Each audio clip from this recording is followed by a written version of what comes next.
कडक salute to बंदगी and Mariam Shaikh. बंदगी साहेब शेख आणि मरियम शेख या माझ्या मित्राच्या आईवडिलांना कडक सॅल्यूट म्हणून मी आज हा व्हिडिओ बनवतो आहे. ज्या पद्धतीने राजस्थान इथे 4 सख्ख्या बहिणी आणि त्यांचा एक सख्खा भाऊ 5 भावंड न्यायाधीशपदी रुजू झाली आहेत 2016 पासून 2025पर्यंत. त्याच पद्धतीने त्यांचा व्हिडिओ बनवतानाच मला आमच्या बंदगी साहेब शेख यांच्या जीवन कहाणीविषयी व्हिडिओ बनवावा असं वाटलं. त्यांची मुलं तसं पाहिलं तर 2 मुलं माझे खूप चांगले मित्र आहेत, शकील अहमद आणि अब्दुल कादर. बंदगी साहेब आणि मरियम शेख या दाम्पत्याला 6 मुलं, 5 मुलं आणि 1 मुलगी. मुलगी आता लग्न होऊन आपापल्या घरी सुखात नांदती आहे. आणि ही मुलं, त्यांची मी तुम्हाला नावं सांगतो आहे आणि मग त्यांचं संसारातलं जे काही सॅक्रिफाईस आहे आणि त्यांनी कशा पद्धतीने मुलांचं पालनपोषण केलं आणि ती मुलं आज काय करतात हे ऐकल्यावर तुम्हाला मी का व्हिडिओ बनवला हे सुद्धा समजेल. अब्दुल रहमान, शकील अहमद, अखिल अहमद, मोबिन आणि अब्दुल कादर ही ती 5 भावंड, सख्खी भावंड, 5 भाऊ. बंदगी साहेबांना ही 5 मुलं आणि 1 मुलगी. मुलगी लग्न होऊन घरी गेली, मी तुम्हाला सांगितलं. आता ही जी अब्दुल रहमानपासून अब्दुल कादरपर्यंत ही 5 मुलं, त्यातले शकील अहमद आणि अब्दुल कादर या दोन्ही मित्र माझे, त्यांच्यासोबत मी जगलेलो आहे. त्यामुळं बारकाईने मला या कुटुंबाच्या विषयी असं बोलावंसं वाटतं. सोलापूर शहर,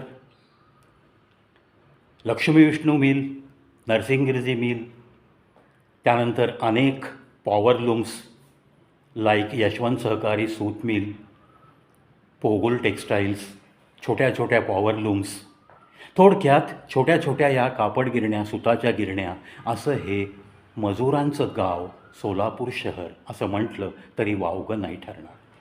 त्यातल्या त्यात लक्ष्मी विष्णू मिल ही भरभराट व्यवस्थित असलेली एक चांगली टेक्स्टाईल मिल्स. म्हणजे त्या काळात लक्ष्मी विष्णू मिलमध्ये काम करतो असं खूप मोठ्या अभिमानाने लोक सांगायचे. या लक्ष्मी विष्णू मिलचे अधिकारी, त्यांच्या क्वार्टर्स, त्यांचं राहणीमान हे सुद्धा बालपणी मी अनुभवलेलं आहे, पाहिलेलं आहे.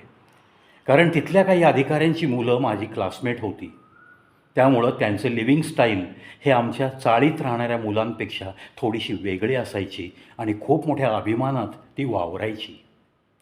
त्यांच्या क्वार्टर्समध्ये जेव्हा आम्ही सुट्टीला क्रिकेटच्या मॅचेस खेळायला जायचो तेव्हासुद्धा काही काही घरामध्ये बारकाईने पाहून त्यांची ती श्रीमंती, त्यांचा तो ऐश्वर्यसंपन्न जगण्याचा एक वेगळा थाट हा आमच्या चाळीतल्या मुलांना आकर्षित करून जायचा. थोडक्यात लक्ष्मी विष्णू टेक्स्टाईल मिल्सला रशिया आणि बांगलादेश मार्केट मिळाल्यानंतर या मिलची प्रचंड मोठ्या प्रमाणात भरभराट झाली. त्यामुळं या मिलमध्ये काम करतो असं म्हटलं की चला त्या व्यक्तीचं लाईफ सेटल झालं असा एक पूर्ण सोलापूर शहरात समज होता. अक्षरशः मग एखाद्या घरातला एक व्यक्ती लक्ष्मी विष्णू टेक्स्टाईल मिलमध्ये असेल तर तो आपल्या दुसऱ्या एखाद्या भावाला, सुशिक्षित झालेला ग्रॅज्युएट कोणी असेल तर त्याला कुठे ना कुठे चिटकवण्यासाठी धडपडायचा, या अधिकाऱ्यांसमोर नतमस्तक व्हायचा. मग कोणी काही स्टेनोग्राफर म्हणून लागले, कोणी स्टोअर कीपर म्हणून लागले. काही माझ्या परिचित असे एक सुप्रसिद्ध कवी आहेत ज्यांचं नाव सगळ्यांनाच माहिती आहे, दत्ता हलसगीकरजी. त्यांनीसुद्धा या लक्ष्मी विष्णू मिलमध्ये काम केलं. माझे एक ॲडव्होकेट मित्र होते असं म्हणावं लागतं, जीभ जड होते, HB कुलकर्णी ॲडव्होकेट, सुप्रसिद्ध वकील सोलापुरातले, ट्रस्टचं काम बघणारे. त्यांनीसुद्धा या लक्ष्मी विष्णू मिलमध्ये काम केलं आहे. लक्ष्मी विष्णू मिलची एक क्रिकेटची टीमसुद्धा होती. त्या टीमच्या मॅचेस बघायलासुद्धा आम्ही बालपणी जायचो रेल्वे ग्राउंडवर, पार्क मैदानावरती, जिथे म्हणून त्या मॅचेस असायच्या त्याचा आस्वाद रविवारच्या दिवशी शाळेला सुट्टी असताना जर मॅच असेल तर हमखास आम्ही क्रिकेटच्या ग्राउंडवर या काही प्लेयर्सच्या त्यांचा गेम बघण्यासाठी जायचो. तात्पर्य सांगण्याचं हे की अशा भरभराट असलेल्या मिलमध्ये बंदगी साहेब लक्ष्मीविष्णू मिलमध्ये कार्यरत होते, त्याच्यामुळं तशी काही संसाराची चिंताच नव्हती. जरी ही 6 अपत्य वाढवायची होती तरी आम्हाला सगळ्यांना माहिती आहे की मुस्लिम कुटुंबामध्ये तो कणखरपणा नक्कीच जास्त आहे. कुटुंब मोठं आहे म्हणून कधी कोणी गांगरून गेलेला आम्ही कधीही पाहत नाही. कारण काही ना काही करत जगण्याची ती मनोवृत्ती त्यांच्यामध्ये बालपणापासून असते. बंदगी साहेब यांचं जीवन तसं बालपण कष्टात गेलेलं. मरियम साहेब यांची त्यांना साथ लाभलेली. मरियमजी त्यांच्या पत्नी. 6 अपत्यांना वाढवताना या पिता आणि या आईने खूप काही कष्ट घेतले, खूप मोठा त्याग केला, हे मला तसं जवळून पाहून माहिती आहे. आणि काय लागत नाही हो, 6 अपत्य त्यांचं पालनपोषण करायचं म्हटल्यावर आईबापांची किती ओढ होते, त्यांना किती प्रमाणात स्वतःचा त्याग करावा लागतो याची जाणीव तुम्हा सगळ्यांना नक्कीच आहे. बंदगी साहेब आणि मरियम या पतीपत्नींच्या आयुष्यात ही 6 अपत्य आली आणि मग अब्दुल रहमान याचा पहिल्यांदा नोकरीमध्ये सिलेक्शन झालं आणि तेही लॉ अँड ज्युडिशियरी म्हणजेच कोर्टासारख्या क्षेत्रामध्ये त्यांनी पाऊल ठेवलं आणि वडिलांच्या हाताला हातभार लावणं सुरू केलं. आणि मग एका पाठोपाठ एक प्रत्येकाची शिक्षणं होत गेली आणि प्रत्येक भाऊ अतिशय प्रामाणिकपणे जगणारी ही सगळी माझी मित्रमंडळी आहेत. मला अभिमान वाटतो या माझ्या सगळ्या मित्रांचा. 5ही भावांना मी चांगला ओळखतो. आज 5ही भाऊ, नंबर 2चा भाऊसुद्धा मोठ्या भावाच्या पावलावर पाऊल टाकत त्या लॉ अँड ज्युडिशरीमध्येच चिटकला. कोणी शिपाई म्हणून लागलं, कोणी ज्युनियर क्लार्क म्हणून लागलं.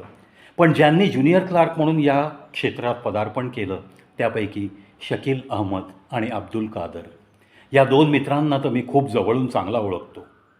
त्याच्यानंतर 2 भाऊ त्यांचे तिथं जरी शिपाई पदावर असले तरी त्यांचं वागणं, त्यांचं बोलणं, त्यांचं जे काही एकंदरीत एटिकेट्स मॅनर्स, जे काही त्यांचं संस्कार मिळाले आहेत आपल्या बंदगी साहेबांकडनं आणि त्यांच्या मातोश्री मरियमजीकडनं, हे त्यांच्या चालण्या बोलण्यातून, त्यांच्या स्वभावातून नेहमीच झळकत आलेलं आहे. त्यामुळं त्यांनासुद्धा मी, या सगळ्या माझ्या मित्रमंडळींनासुद्धा मी कडक सॅल्यूट करतो. आज स्पृहणीय गोष्ट अशी आहे की अशा विपरीत परिस्थितीत 1995ला लक्ष्मीविष्णू बंद पडल्यानंतर अशा या सगळ्या मुलांनी आपल्या आईवडिलांना साथ देणं हे मात्र त्या बाबतीत नशीबवान ठरले. मिल बंद पडणं हे कम नशीब आहे. परंतु म्हणतात ना की देव तो अल्लाह संकट देतो, कोणाला देतो? ज्याच्यामध्ये सहन करण्याची ताकद आहे, ज्याच्यामध्ये पुन्हा भरारी घेण्यासारखं पंखांमध्ये बळ आहे, अशाच व्यक्तींना तो संकट देतो असं बोललं जातं. आणि मग या अल्लाची सेवा मनापासून करणारे हे बंदगी साहेब आणि मरियम अगदी यथोचितरित्या नमाज पठण करायचं आणि मग आपल्या मुलाबाळांना दुआ मिळाव्यात म्हणून धडपडायचं. कोणते आई वडील प्रार्थना करत नाही तो आपल्या लेकरांसाठी? त्याच पद्धतीने या बंदगी साहेब आणि मरियमजी यांनीसुद्धा प्रार्थना केल्या आणि त्या अल्लानी त्या प्रार्थना ऐकल्या आणि एकानंतर एक जशी जशी 18 वर्ष, 19 वर्ष, 20 वर्ष पूर्ण होईल तसे हे 5च्या 5 भाऊ लॉ अँड ज्युडिशरीमध्ये म्हणजेच डिस्ट्रिक्ट कोर्ट या आस्थापनेवर आज ते काम करत आहेत. जसा मी 5 भावंड न्यायाधीश झाल्याचा व्हिडिओ बनवला तसाच मी माझ्या या स्टाफ मेंबरचासुद्धा कौतुक करण्यासाठी हा व्हिडिओ माझ्या चॅनलवर कायमचा राहावा. बंदगी साहेब आणि त्या मरियमजी या पतीपत्नींनी, या माझ्या मित्राच्या आईवडिलांनी जो काही आयुष्यभर त्याग करून आज त्यांना थोडेसे सुवर्ण दिवस बघायला मिळत आहेत, ही जी काही त्यांनी कष्ट उपसलेत ना, त्या कष्टांचा सन्मान थोडासा शाब्दिकरित्या तरी मी करू शकतो एक मित्र या नात्याने आणि म्हणूनच हा व्हिडिओ मी करतो आहे. बंदगी साहेब आणि मरियमजी अर्थात माझे सगळे हे मित्र अब्दुल रहमान, शकील अहमद, अकील अहमद, अब्दुल कादर आणि मुबिन आणि त्यांची भगिनी या 6 जणांना मी नम्र विनंती करेन कि कोई ऐसा दिन ना आए कि आपके माता पिता की आंखों में आंसू की बूंद निकल आए. बस इतना ही अपने माता पिता का ख्याल रखिए. जसं आपण लोकांना सांगतो की दुआ में मैं याद करूँगा, तर तुमच्या दुआमध्ये, तुमच्या 5 वेळच्या नमाजमध्ये फक्त तुमच्या आईवडिलांची सुखसंपन्नता, त्यांची आरोग्यसंपन्नता हीच प्रार्थना तुमच्या दुआमध्ये पाहिजे. आणि नंतर मग प्रायोरिटी बेसवर तुमचं वैयक्तिक कुटुंब आलं तरी हरकत नाही. त्यानंतर मग समाजातले इतर घटक. आणि हळूच जाता जाता मी हे पण सांगेन माझ्या 5 मित्रांना, बंदगी साहेबांना, माझ्या त्या माऊलीला, मरियम माऊलीला, की तुम्हीसुद्धा दुआ करा, करत राहा. कारण तुम्ही केलेल्या दुवाचं फळ आज समोर दिसतंय. 5 मुलं आज लॉ अँड ज्युडिशरीमध्ये लागणं, सरकारी खात्यात लागणं आणि त्यांचा पगार रेग्युलर चालू असणं. आजकाल प्रायव्हेट नोकरीमध्ये काय गंडांतर आहे तुम्ही आम्ही सगळेजण बघतोय, जाणवतंय. काही लोकं अशी काही अनुभवताना आपण पाहतो आणि त्यांची वाताहत लागल्यानंतर आपल्या डोळ्यातसुद्धा पाणी येतं आहे. अशा या पार्श्वभूमीवरती सरकारी नोकरीमध्ये एकाच कुटुंबातली 5 भावंडं कार्यरत असणं हे मला तरी खूप विशेष वाटतं. आणि शेवटी हा त्या कुटुंबातल्या मुख्य व्यक्तीचा, आई-वडिलांच्या त्यागाचं हे फळ आहे. इतकं सहज नाही हो कुणाला याच्या नोकऱ्या लागत. कुठेतरी काहीतरी त्या दोघांचं सत्कर्म आहे.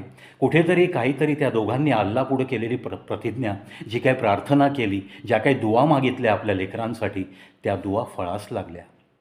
आणि बंदगी साहेबांचं आयुष्य तसं पाहिलं ना तर खूप सरळ साधं आयुष्य. मिल बंद पडली म्हणून तो काही व्यक्ती गांगरून गेला नाही आहे. 1995पासून त्यांनीसुद्धा काही ना काही करत करत आयुष्य जगण्याचा प्रयत्न केला. आपण वाढवलेलं कुटुंब ही आपली जबाबदारी आहे, हे कधीही बंदगी साहेब विसरले नाही आहेत. या सगळ्या गोष्टी मी डोळ्यांनी पाहिल्या आहेत. तसं पाहिलं तर या कुटुंबाच्या विषयी मी भरभरून तासनतास बोलू शकतो. माझ्या या मित्रांच्या स्वभावाविषयी मी तासनतास बोलू शकतो. चला, पण या निमित्ताने चॅनलचा एक ओनर या नात्याने कविप्रवीत शो यूट्यूब चॅनलतर्फे या बंदगी साहेब आणि मरियमजी आणि त्यांच्या या 6 अपत्यांना खूप खूप चांगलं आयुष्य लाभो याच सदिच्छा आणि शुभेच्छा मी व्यक्त करतो.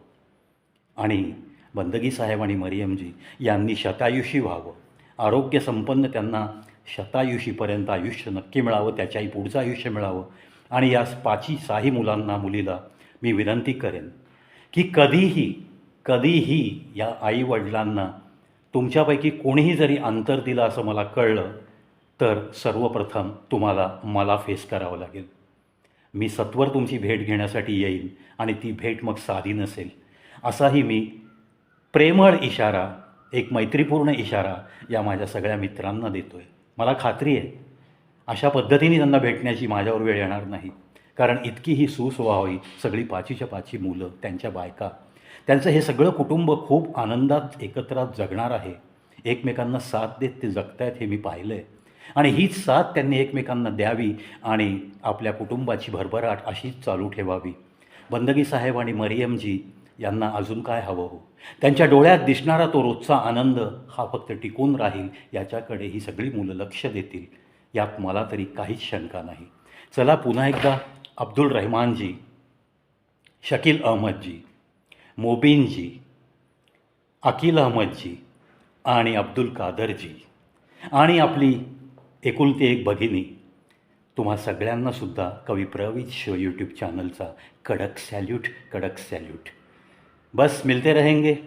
आपकी ज़िंदगी की खुशियाँ, बस यही तो हमारी खुशियाँ है.